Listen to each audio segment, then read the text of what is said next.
배꼽 손 인사. 여러분 안녕하세요.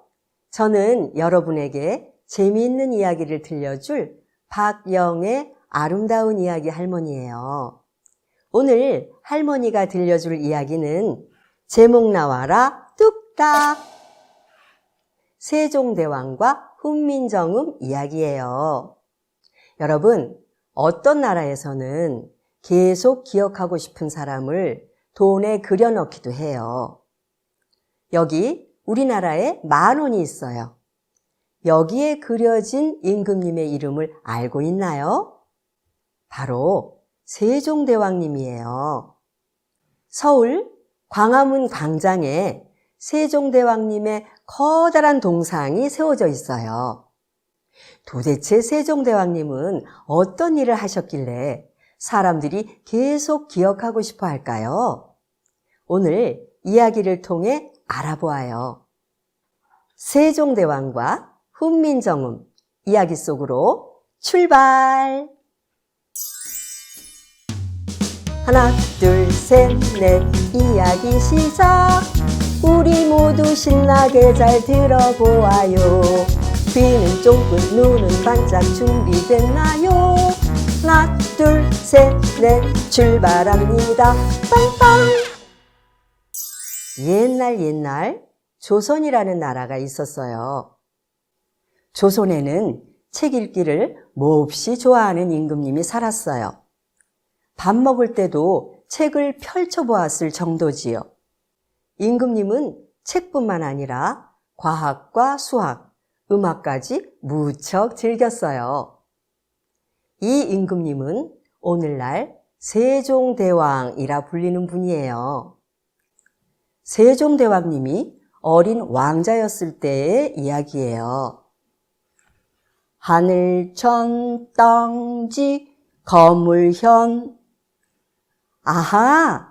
하늘을 뜻하는 글자는 이렇게 생겼구나. 아이, 재미있네. 왕자님은 신나게 글자를 배웠어요. 왕자님이 배운 글자는 한자예요. 한자는 아주 오래전 중국에서 만들어졌는데 이웃 나라들도 한자를 함께 사용했답니다. 그때는 책을 읽으려면 1000개나 되는 한자를 배워야 했어요. 1000개의 한자를 적은 책을 천자문이라고 해요. 그래서 한자를 배우는 일은 무척 어려웠어요. 왕자님은 한자를 열심히 배워서 책을 읽을 수 있게 되었어요. 왕자님은 책을 읽고 또 읽었어요. 같은 책을 100번이나 읽기도 했지요. 책을 보느라 밖에 나가 놀지 않을 때도 많았어요. 아플 때도 책을 읽었지요. 아유, 머리야. 어질어질하구나. 하지만 어제 읽다만 책을 읽고 싶어. 아픈 왕자를 돌보던 신하는 걱정이 이만저만이 아니었어요. 그래서 임금님께 달려가 알렸어요. 뭐라고? 왕자가 아픈데도 책을 읽고 있다고? 임금님은 크게 화를 냈어요. 빨리 나으려면 쉬어야 하는데 책만 읽는 왕자가 걱정되었기 때문이에요. 당장 왕자 방에 있는 책을 몽땅 꺼내오도록 해라. 신하들은 왕자님 방에 있는 책을 모두 보자기에 싸서 가져가 버렸어요. 병풍 사이에 끼인 편지책만 빼고 말이지요. 왕자님은 그 책을 읽고 또 읽었어요. 하고 싶은 말을 글로 적어 보내면 참 편리하지. 그런데 한자는 너무 어려워. 누구나 쉽게 글을 읽고 쓸 수 있다면 얼마나 좋을까? 한자로 하고 싶은 말을 쓰는 것은 쉽지 않았어요.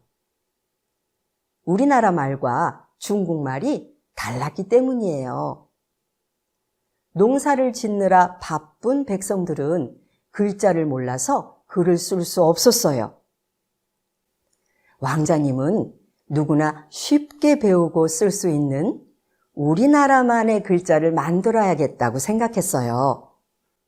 하지만 새로운 글자를 만드는 일은 매우 어려웠어요. 임금님이 되고도 계속 연구했어요. 세종대왕님은 오랜 시간이 지나 마침내 새 글자를 만들었어요. 모든 사람이 쉽게 배우고 편안하게 쓸 수 있을 것이다. 이 글자를 훈민정음이라 해야겠다. 세종대왕님은 빙그레 웃었어요. 훈민정음은 백성을 가르치는 바른 소리라는 뜻이에요. 이 훈민정음이 바로 우리가 쓰는 한글이에요. 훈민정음은 28개 글자로 간단하지만 모든 것을 쓸 수 있었어요. 나는 하루아침에 훈민정음을 다 배웠어. 훈민정음은 정말 배우기 쉬운 글자야. 우와, 엄청 빨리 배웠구나. 나는 열흘 만에 다 배웠어. 사람들의 말처럼 훈민정음은 배우기 어렵지 않았어요. 닭은 꼬끼요 하고 우는데 이렇게 쓰는 거야. 바람은 휙휙 부는데 이렇게 쓰지. 이처럼 훈민정음은 세상의 모든 소리도 표현할 수 있었어요. 세종대왕님 덕분에 글을 익혀 쓸 수 있는 백성들이 나날이 늘어갔지요. 백성들은 책을 읽어 많은 것을 배우고 생각한 것을 글로 적어 다른 사람에게 전할 수 있었어요. 사람들은 한글을 쓸 때마다 늘 백성을 생각하며 아꼈던 세종대왕님을 떠올렸답니다. 많은 시간이 흘렀지만 지금도 우리나라 사람들은 세종대왕님을 사랑하고 존경해요. 여러분, 할머니가 들려준 이야기 잘 들었나요? 훈민정음은 어떤 글자인가요? 그래요. 28개로 간단하지만 모든 것을 쓸 수 있었어요. 또 배우기 쉬웠지요. 어렵지 않았어요. 사실 쉽다와 어렵다는 반대말이에요. 그런데 어렵지 않다처럼 어렵다에 않다를 붙여도 반대말이 돼요. 여러분도 가족들과 반대말을 찾아보고 표현해 보아요. 여러분, 훈민정음은 누가 만들었나요? 맞아요. 세종대왕님이에요.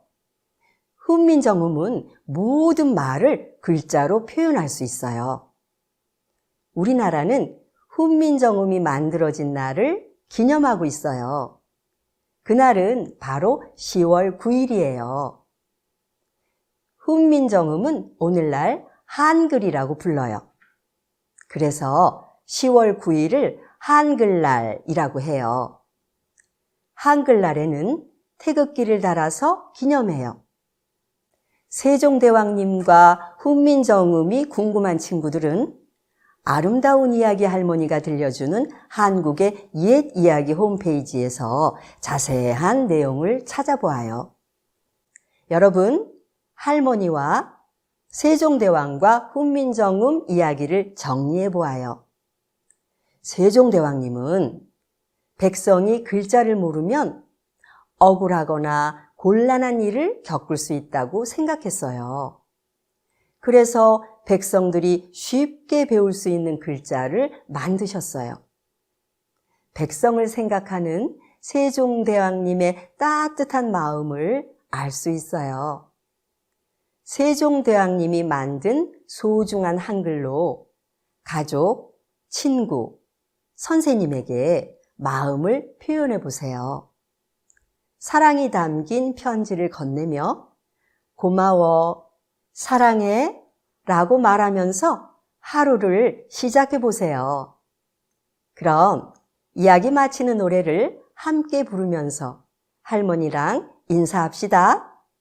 이야기 마치는 노래 시작! 하나, 둘, 셋, 넷, 잘 들었어요. 우리 모두 마음이 따뜻해졌어요. 귀는 쫑긋, 눈은 반짝, 정말 좋아요. 하나, 둘, 셋, 넷, 다시 만나요. 빵빵! 배꼽손 인사. 여러분, 다음에 아름다운 이야기 할머니 또 만나요. 안녕.